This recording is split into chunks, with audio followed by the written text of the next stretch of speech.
हम पूरी दुनिया में एकमात्र तुम्बे हैं। टेम्बे नहीं, तांबे नहीं, तुम्बे। ये मराठी सरनेम लगता है लेकिन है नहीं, कन्नड़ सरनेम है। मैं कई साल महाराष्ट्र के बाहर रहा हूं और इसीलिए मेरी मराठी इतनी अच्छी नहीं है, इसलिए हिंदी और अंग्रेजी में बात करूंगा, माफ कीजिए। स्थलांतर या माइग्रेशन ये आज एक ग्लोबल इशू बन गया है। अमेरिका में, यूरोप में, भारत में भी माइग्रेशन को लेके बहुत चर्चा हो रही है और बहुत सारी गलतफहमियां हैं। लोग कहते हैं कि गरीबी के कारण लोग स्थलांतर करते हैं, पर भारत में सबसे गरीब राज्य बिहार और सबसे अमीर राज्य Kerala, India's richest state and poorest state, have the same rates of out migration. मतलब ये कोई गारंटी नहीं है। केरला का आज का स्थान लेने के लिए बिहार को कम से कम 20 या 30 साल लग जाएंगे, पर वो माइग्रेशन कम होगा इसकी कोई गारंटी नहीं। लोग तो ये भी कहते हैं कि माइग्रेशन, स्थलांतर, ये एक समस्या है। जब मैं एक स्टूडेंट था तब हमारे एग्जाम पेपर में एक क्वेश्चन आता था, state the problems associated with migration. ऐसे नहीं कि एडवांटेजेस एंड डिसएडवांटेजेस, प्रॉब्लम्स। और 10 साल बाद, 10 साल माइग्रेशन के अलग अलग विषयों पर रिसर्च करने के बाद मेरा नजरिया बदल गया है और यही मैं आज आपको बताने जा रहा हूं। पहला सवाल यह है कि भारत में सबसे ज्यादा स्थलांतर कौन करता है? Who migrates the most in India? आप सोचेंगे कि बिहार या केरला के वासी, बिल्कुल नहीं। जवाब है महिलाएं। आज की तारीख में भारत में 300 मिलियन से ज्यादा विमेन माइग्रेंट्स हैं। आज ये विश्व की सबसे बड़ी माइग्रेशन सिस्टम है और ये शादी के लिए होता है। ये हम देखते हैं, ये ऑब्वियस लगता है, पर इसका महत्व क्या है? जब भी कोई महिला एक गांव से दूसरे गांव या शहर में जाती है, वो एक सर्कल बनाती है। इस सर्कल में जानकारी और संस्कृति की लेन देन होती है। भारत की भाषा सीमाओं और राज्य की सीमाओं पर यही महिलाएं भारत के सांस्कृतिक विभाजन को जोड़ती हैं। एक महिला जो कर्नाटक से आंध्र प्रदेश जाती है, वो तेलुगु सीखती है, मर्द नहीं। वो नए क्विजीन सीखती है, मर्द नहीं। वो दो संस्कृतियों के बीच एक सेतु बनाती है। हम कहते हैं कि भारत एक डाइवर्स देश है। ये डाइवर्सिटी कैसी संभाली जाती है? It is because of millions of migrations of women in India. मेरे बारे में बात करें तो मैं कुछ भाषाएं थोड़ी थोड़ी बोल सकता हूं, लेकिन मेरी माँ 6 भाषाएं बोल सकती हैं बिना रुकावट के। पिछले 7 साल मेरे माता पिता कोरिया में रहते थे। मेरी माँ ने कोरियन सीखी और उन्होंने भारत और कोरिया के बीच एक ब्रिज का निर्माण किया। हमें लगता है कि भारत में विविधता स्वाभाविक है। नेहरू कहते थे, भारत एक ऐसा देश है जो मजबूत लेकिन अदृश्य धागों के साथ विरोधाभासों का एक समूह है। I have found that those invisible threads are run by millions of migrations of women. पर अगर आप बाकी किस्म के माइग्रेशन को देखते हैं, काम के लिए माइग्रेशन, वहां ज्यादातर औरतें नहीं, मर्द ज्यादा होते हैं। और भारतीय इतिहास में काम से संबंधित माइग्रेशन में सबसे महत्वपूर्ण श्रेणी सोल्जर माइग्रेशन की है, यानी सैनिक। और इसीलिए मैं एक दिलचस्प कहानी सुनाने जा रहा हूं और वो है मलिक अंबर की। मलिक अंबर ये गुलाम था। He was a slave. He was born in Ethiopia, मतलब अफ्रीका। और 16वीं शताब्दी में वो भारत आ गया, दक्खन में, मुगलों के खिलाफ अहमदनगर सल्तनत के लिए लड़ने हेतु। पर उसका नसीब अच्छा था, उसे मुक्त कर दिया गया। उसके मास्टर की मृत्यु हो गई, वो महान रईस बन गया। और उसकी पेंटिंग को जहांगीर ने अपने प्रतिद्वंद्वी के सम्मान में कमीशन किया, because he was in great awe of him. Malik Ambar उन हजारों गुलामों में से एक था जो 16वीं 17वीं शताब्दी में इस विशेष अवधि में अफ्रीका से भारत आया था। उसकी कम्युनिटी आज भी भारत में रहती है। उन्हें सिद्धी कहा जाता है, महाराष्ट्र में, गुजरात में, कर्नाटक में। लेकिन एक दिलचस्प बात यह है कि जब मलिक अंबर की 1626 में मौत हुई, गुलामों का स्थलांतर बंद हो गया। और जब यह स्लेव माइग्रेशन बंद हुआ, new sources of soldier migration were required और यहां से कोंकण रीजन में स्थलांतर होने की महान कहानी शुरू होती है। आज हम सोचते हैं कि कोंकण से जो जो लोग मुंबई में आए हैं, it started off with a textile trade. नहीं, ये लोग पहले शिवाजी की सेना में थे, फिर अंग्रेजों की सेना में थे, फिर मुंबई की पुलिस में थे और फिर टेक्सटाइल ट्रेड में आ गए। रत्नागिरी ने आज वर्ल्ड रिकॉर्ड पाया है माइग्रेशन में। बिटवीन 1872 एंड 2011 रत्नागिरी का sex ratio 1100 females to 1000 males के नीचे आया ही नहीं है। हमारे भारत में हमने लापता महिलाओं के बारे में सुना है, पर रत्नागिरी में पिछले 130 सालों से लापता पुरुषों का फिनोमिनन है। हम कहते हैं Ratnagiri is famous for mangoes, लेकिन ये विषय मैंगोज का विषय है।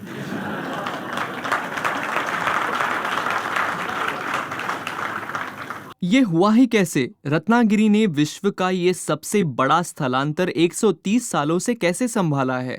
ये इसलिए होता है क्योंकि पुरुष शहर में जाता है, पैसे भेजता है, पत्नी और बच्चे गांव में होते हैं और इवेंचुअली वो वापस लौट आता है। वो शहर में क्यों नहीं बस सकता? क्योंकि मजबूत कल्चरल नॉर्म्स होते हैं as to why the woman can not go. वो पुरुष शहर में क्यों नहीं बस सकता? क्योंकि Mumbai for example is very expensive. Konkan में कहावत है, जिसकी रूम उसकी मुंबई। मुंबई में रह सकते हैं तो बस जाइए, लेकिन अगर पैसे नहीं होंगे आपको वापस जाना पड़ेगा। लोग समझते हैं कि कोंकण के कई लोग मुंबई या पुणे में बस गए हैं और वो सच भी है, पर बहुत से लोग जो कोंकण के बाहर गए हैं वो वापस भी आए हैं। इस माइग्रेशन रेंज की वजह से अद्भुत चीजें हुई हैं। Over 10% of the Bharat Ratna awardees come from the Konkan region. Indian army में मराठा और महार ये शब्द आज भी इन्फेंट्री रेजिमेंट नेम्स रहे हैं। आप रत्नागिरी को भारत का एक जिला देखते हैं, लेकिन ऐसे कई सारे जिले हैं जिनका सेम पैटर्न रहा है, जहां पुरुष बाहर जाके अपनी जिंदगी बिताता है और वापस आता है। And it often starts with military migration, Malik Ambar की तरह। सारण ये बिहार का एक जिला है। 15th सेंचुरी से वो लोग सप्लाई कर रहे हैं, पहले तो शेर शाह सूरी की सेना में, उसके बाद मुगल, फिर ब्रिटिश आर्मी, रॉबर्ट लीव की आर्मी भोजपुरी बोलने वाले मजदूरों से बनी थी जो बिहार के सारण जिले से थे। और उसके बाद 19th सेंचुरी में just like Ratnagiri got Mumbai and textiles, Saran got Kolkata and jute factories. आज भी सारण के मजदूर जूट फैक्ट्री जाके वहां काम करते हैं, पर वहां बसते नहीं, वापस आते हैं। गंजाम ये ओडिशा का एक जिला है। गंजाम में साइक्लोन्स हुए हैं, मिलिट्री हिस्ट्री नहीं है, साइक्लोन्स हुए हैं। वहां साइक्लोन साइकोलॉजी बन गई है, क्योंकि उन्हें पता होता है कि हर 5 या 10 साल में उनका सब नष्ट होने वाला है। 100 साल पहले वो बर्मा जाते थे, आज वो गुजरात जाते हैं। आपने वो गाना सुना होगा, मेरे पिया गए रंगून, किया है वहां से टेलीफोन, तुम्हारी याद सताती है। ये 100 साल पहले बड़े पैमाने पे हुए माइग्रेशन से आता है। अंतिम जिला जिसके बारे में बात करूंगा वो है उडुपी, साउथ में। उडुपी एक ऐसा जिला है जिसने इतने सारे लोगों को बाहर भेजा है कि लोग मानते हैं it is taken for guaranteed. Udupi south Indian restaurant सभी जगह हैं, लेकिन रत्नागिरी की तरह उडुपी के भी बहुत से लोग वापस जाते हैं। This is for example a family from Ratnagiri, हमारे कोंकण रीजन के रिसर्च के मुताबिक। इस फोटो में से बहुत से लोग, ये फोटो मुंबई में लिया गया था, ये एक बार जब पूरा परिवार एक साथ था, वरना ये आदमी जिंदगी भर मुंबई और रत्नागिरी के चक्कर लगाता था। उसके रिटायरमेंट के बाद उसके बेटे ने उसी की नौकरी की। ये दूसरा परिवार है और ये उडुपी से है। ये ऐसा परिवार है जो मुंबई में सेटल हो गया है। वास्तव में ये मेरी ही फैमिली है, मेरे पिता की ओर से। मेरे पिताजी एक्चुअली तभी पैदा नहीं हुए थे, इसलिए हमने उन्हें इसमें फोटोशॉप किया है। आप देखेंगे कि इस फोटो में एक आदमी है जिसके कपड़ों की वजह से इस फोटो में वो अलग नजर आता है, वो है मेरे पिताजी। ये परिवार मुंबई आके बस गया क्योंकि the woman of the family decided that the children need better education. Not surprisingly लोग शहर में सेटल होते हैं तो वो शहर से कई तरह से जुड़ जाते हैं, लेकिन शहर कई बार हॉस्टाइल हो सकता है। 1960s में लोग साउथ इंडियंस के अगेंस्ट थे और यही कारण हमने ये सरनेम लिया। तुम्बे ये उडुपी के गांव का नाम है, लेकिन लोग महाराष्ट्रन समझते हैं, और क्योंकि हम शिवाजी पार्क में रहते थे, ये एक अच्छी स्ट्रैटेजी थी।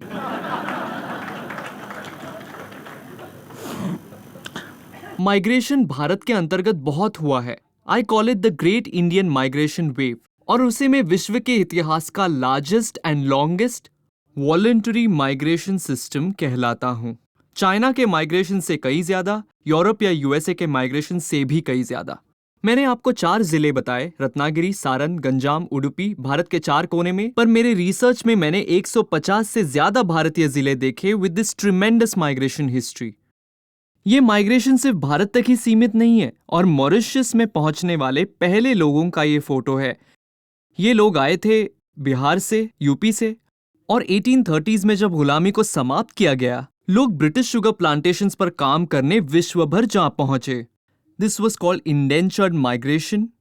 1830 और 1920 के बीच में तकरीबन 30 मिलियन भारतीय भारत से बाहर भेज दिए गए। बहुत से वापस भी आए। The biggest streams were to Burma, Malaysia, Sri Lanka, लेकिन और भी थे जैसे कि साउथ अफ्रीका, ईस्ट अफ्रीका और साउथ अमेरिका। आज अगर आप विश्व की क्रिकेट टीम्स देखें, आपको इंडियन एथनिसिटी दिखेगी। इन माइग्रेशन वेव्स के जरिए इनके वंश का पता लग ही जाता है। ये विविधता, इसने क्या किया है? भारतीय विविधता भारत के बाहर नजर आने लगी है। अगर मॉरिशस जाएंगे, वहां के ज्यादातर लोग इंडियन एंसेस्ट्री का दावा करते हैं। भोजपुरी आज भी मॉरिशस में बोली जाती है, लेकिन 1960 के बाद कुछ अलग हुआ, जैसे कि केरला और गल्फ कंट्रीज, जैसे कि पंजाब और कनाडा, और उसके बाद इंजीनियर्स और doctors and USA and America. ये माइग्रेशन वेव काफी नई है और जब वो आई, लोग कहने लगे it is a brain drain. किसी को पसंद नहीं था ये। मतलब लोगों को भारत में सब्सिडाइज्ड एजुकेशन मिल रही है और फिर वो बाहर जाते हैं। पर आज ब्रेन ड्रेन के बारे में कोई नहीं बोलता। ऐसे क्यों हुआ? क्योंकि जो लोग बाहर गए, उन्होंने भारत से अच्छे संबंध मेंटेन किए और अच्छे खासे पैसे भेजने लगे। आज भारत के बाहर 20 मिलियन लोग रहते हैं और भारत इंटरनेशनल रेमिटेंसेस में विश्व का सबसे बड़ा देश है। हम $70 बिलियन से ज्यादा प्राप्त करते हैं। इसके बिना इंडियन रुपीस 70 पे नहीं होता, 80 या $90 पे होता। इंटरनेशनल माइग्रेशन की वजह से India has tremendous soft power in foreign policy, और इसीलिए भारत का आईटी सेक्टर और हेल्थ सेक्टर आज बड़े पैमाने पे है। उनके बिना आज वो बैंगलोर होता ही नहीं जिन्होंने अपने साथ वो कौशल्यता और टेक्नोलॉजी लाई। चाइना का विकास भी लोगों का बाहर जाके अपनी कौशल्यता और टेक्नोलॉजी वापस चाइना में लाने से है। इंडियन एंटरप्राइज का एक उत्कृष्ट उदाहरण है। जब कोई भारतीय बाहर जाता है, उसके हाथ में 2 चीजें होती है। एक में होता है मग और दूसरे हाथ में होता है प्रेशर कुकर। पर यह बंदा स्लोवेनिया का है और वो चावल पकाने के लिए प्रेशर कुकर नहीं इस्तेमाल कर रहा, बल्कि वो अपने आयुर्वेदिक स्पा चेंबर के लिए इस्तेमाल कर रहा है। यह है एंटरप्राइज। जिस समय भारतीय देश छोड़ते हैं, अचानक से क्रिएटिविटी और एंटरप्राइज, उनकी पेटेंट लेवल बढ़ती है। यह अद्भुत है। This is about institutions capturing, constraining India's growth stories. हमने काम के प्रति हुए माइग्रेशन के बारे में देखा है या शादी के प्रति हुए माइग्रेशन, लेकिन भारत में व्यापार के प्रति भी एक अनोखा माइग्रेशन है। हम देखते हैं कि ऐसी बहुत कम कम्युनिटीज होती हैं जो व्यापार में सर्वश्रेष्ठ होती हैं, और ये मैप उन्हीं लोगों के बारे में बताता है। They come from Punjab Punjabi, they come from Marwar Marwari, they come from Gujarat Gujarati, Sindhi, Kutchi, Chettiar, one South Indian business community. Bharat के सबसे अमीर व्यापारियों में से 70% से ज्यादा इन कम्युनिटीज में से आते हैं, जो इंडियन पॉपुलेशन में 5% से भी कम है।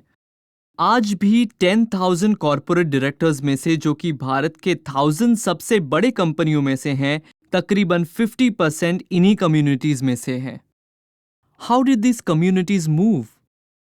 आप देखेंगे कि ये कम्युनिटीज आज भारत में सभी जगह हैं और ये पिछले 200-300 सालों से धीरे धीरे हुआ है। उदाहरण के लिए सिंधीज। हम कहते हैं कि सिंधीज का माइग्रेशन पार्टीशन से शुरू हुआ, पर वो तो उससे भी पहले की बात है। एक व्यक्ति थे मोटवानी, जो बॉम्बे में 1910s 1920s में आए थे। उन्होंने गांधी जी को बोलते हुए देखा, पर उनकी आवाज पीछे तक नहीं आ रही थी। उन्होंने माइक्रोफोन्स का व्यापार शुरू करने की इच्छा प्रदर्शित की और शिकागो रेडियो कंपनी शुरू की। दरअसल शिकागो रेडियो माइक्स इंपोर्ट करती थी और गांधी जी के सारे स्वदेशी के भाषण असल में इंपोर्टेड माइक्स पे हुए थे। पर महाराष्ट्रियंस के लिए सबसे फैसिनेटिंग कम्युनिटी है मारवाड़ी, और आमतौर पर ऑन नेगेटिव टर्म्स। 1844 में असल में अखबार में एक आर्टिकल था 1844 में, जिसमें कहा था beware of the Marwari. Marwari से बच के रहिए, वो चोर होते हैं। 100 साल बाद उसी अखबार का ओनर मारवाड़ी हुआ। जो लोग बाहर से आते हैं व्यापार करने के लिए, हम उन्हें क्रिटिसाइज करते हैं, पर मेरे रिसर्च में मैंने कुछ अलग ही पाया। ये कम्युनिटीज जहां भी गई हैं, उन्होंने क्रेडिट और व्यापार बसाकर विकास को बढ़ावा दिया है। जिन जगहों पर ये लोग गए और जहां से निकले, वहां की इकोनॉमी कोलैप्स हो गई। जैसे कोलकाता में जब बहुत सारे मारवाड़ी छोड़ के चले गए, कोलकाता की इकोनॉमी कमजोर हो गई। आप सोचते हैं बहुत से मारवाड़ी कोलकाता में या मुंबई में रहते हैं, लेकिन असल में राजस्थान के बाहर रहने वाले बहुत से मारवाड़ी उत्तर महाराष्ट्र में रहते हैं। धुले में, जलगांव में, उत्तर महाराष्ट्र के सभी छोटे शहरों में भारत के सबसे बड़े मारवाड़ी कम्युनिटीज में से कई यहाँ रहते हैं। हम कहते हैं कि मारवाड़ियों की वजह से अंग्रेज भारत में आ गए, क्योंकि जगत सेठ मारवाड़ी थे। प्लासी की लड़ाई को फाइनेंस किया, पर मारवाड़ियों ने स्वतंत्रता आंदोलन की फाइनेंसिंग की, लेकिन खास तौर पे बजाज और बिरला फाइनेंसिंग गांधी। लेकिन मेरी रिसर्च के मुताबिक मुझे ये पता चला है कि काम से भी ज्यादा, माइग्रेशन से भी ज्यादा, शादी के लिए व्यापार के माइग्रेशन से भी ज्यादा भारत में माइग्रेशन कुछ और मायने रखता है, जो बहुत फंडामेंटल है, जिसके बारे में कोई बात नहीं करता। मेरी बहुत सी रिसर्च इस ट्रेन पर हुई, भारत के सबसे लंबे ट्रेन जर्नीज में से एक। 3 दिन फ्रॉम पुरी यानी गुजरात से ओखा तक, पुरी इन उड़ीसा टू ओखा इन गुजरात। जब आप माइग्रेंट वर्कर्स से बात करते हैं, पहले तो वो पैसों के लिए काम करना चाहते हैं, अंत में उन्हें शादी करनी होती है। पर अगर आप डीपली पूछते हैं तो पता चलता है कि ये बात एक डिबेट पर आती है कि गांधी क्या कहते थे और आम्बेडकर क्या कहते थे। गांधी जी का माइग्रेशन का एक दिलचस्प नजरिया था। वो कहते थे कि हमारे यहाँ गांव में रहने वाले लोग चाहिए, लोगों को शहरों में नहीं जाना चाहिए, और शहर ये एक बुरी जगह है। अंबेडकर का पूरा ही अलग नजरिया था। वो कहते थे कि माइग्रेशन बहुत अच्छा है और लोगों को माइग्रेट करना चाहिए। और मजे की बात यह है कि गांधी जी गुजराती थे और अंबेडकर एक मराठी आदमी, और गांधी माइग्रेशन के खिलाफ थे और अंबेडकर माइग्रेशन के साथ। इनमें फर्क क्या है? और फर्क है जात का। अंबेडकर जानते थे कि migration was a powerful way to break down the worst aspects of India's caste system. जब मैं भारत भर के लोगों से मिलता हूं, वो खास तौर पे काम के लिए माइग्रेट नहीं होते, एक पहचान बनाने के लिए होते हैं, गुमनामी के लिए माइग्रेट होते हैं। Various studies have shown that entrepreneurship amongst Dalit businesses thrive in new settings because they don't have a fear of failure. भारतीयों के माइग्रेट करने के अलग अलग कारण हैं। ये स्वैच्छिक कारण भी है, पर बहुत से अनैच्छिक कारण भी है भारत में। हमने मलिक अंबर को देखा है, the slave who migrated with thousands of people in India। हमारे भारत में पार्टीशंस भी हुई थी, 3 पार्टीशंस हुई थी। The partition of Burma in 1930s, the partition of India 1947 and the partition of Pakistan in 1971। सब में बड़े पैमाने पे रेफ्यूजी मूवमेंट्स हुए, जिससे भारत आज भी निपट रहा है। पर भारत के रेफ्यूजी मैनेजमेंट का रिकॉर्ड सदियों से बहुत अच्छा रहा है।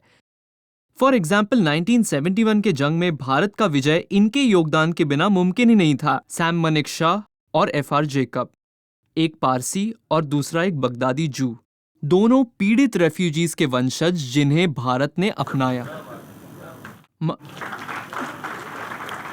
माइग्रेशन स्वैच्छिक या नैच्छिक नए अवसर दिलाता है जो हम सोच भी नहीं सकते। फॉर एग्जाम्पल मलिक अंबर एक ऐसे कम्युनिटी से आया जिन्हें सिद्दीज कहते हैं। उन्होंने एक खूबसूरत मस्जिद बनाई। स्क्रीन, अहमदाबाद का एक शहर जहां मैं आज रहता हूं, उसे सिद्दी सईद जाली कहते हैं। वही जाली आज is the logo of IIM Ahmedabad. आज मैं वहां पढ़ाता हूं और मैं स्टूडेंट्स को मलिक अंबर की कहानी सुनाता हूं कि कैसे एक गरीब भारत से एक अमीर बन के चला गया, और यही IIM करता है। Relatively poor students when they get placed into relatively rich jobs। लेकिन स्टूडेंट्स इसके बदले ये कहते हैं कि नहीं, फर्क है, मलिक अंबर ये गुलाम था पर बाद में स्वतंत्र हुआ। हम अभी स्वतंत्र हैं पर प्लेसमेंट के बाद कॉर्पोरेट गुलामी का हिस्सा बनते हैं।